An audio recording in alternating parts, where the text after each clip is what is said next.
ఈ దేశంలో అనేక పార్టీలు ఉన్నాయి. అనేక పార్టీలు ఉన్నా ఏ పార్టీ కూడా వేరొక పార్టీతో జతకట్టకుండా అధికారంలోకి రావడం అన్నది మాత్రం ఎప్పుడు జరగలేదు, ఎన్నడూ చూడలేదు.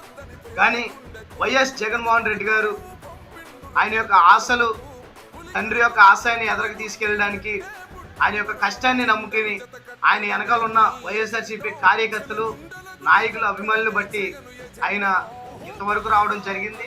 ఈ రాష్ట్రానికి ముఖ్యమంత్రి ప్రజలకు ఎన్నో మేలులు చేసి ప్రజలకు చెప్పుకోలేక ఈరోజు ఆయన మోసపోయి ఈరోజు అధికారాన్ని దూరం చేసుకోవడం జరిగింది.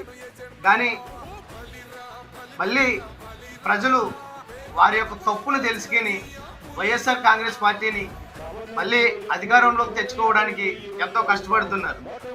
ఈరోజు రాష్ట్రంలో యువతకు అనేక రకమైన హామీలు ఇచ్చి ఏ ఒక్క హామీని కూడా నెరవేర్చలేని ఈ కూటమి ప్రభుత్వానికి ఎదురుండి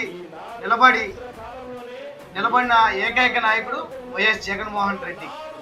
అధికారం అంటే వేరే పార్టీ, అవతల పార్టీలు మనకి సపోర్ట్ చేసి ఆ యొక్క సపోర్ట్తో నగ్గడం కాదు. అధికారం అంటే ప్రజలు వారంతటా వారు స్వచ్ఛందంగా ఇచ్చేదే అధికారం అని వైఎస్ జగన్మోహన్ రెడ్డి గారు మనకు చెప్పారు. అలాగే ఈ యొక్క పార్టీ ఆవిర్భావ దినోత్సవం సందర్భంగా మా YSRCP state executive council member కొట్టు నాగు గారు టీం తరఫున మీ సభ్యుడు గోపి, జిల్లా youth wing executive council member. Thank you.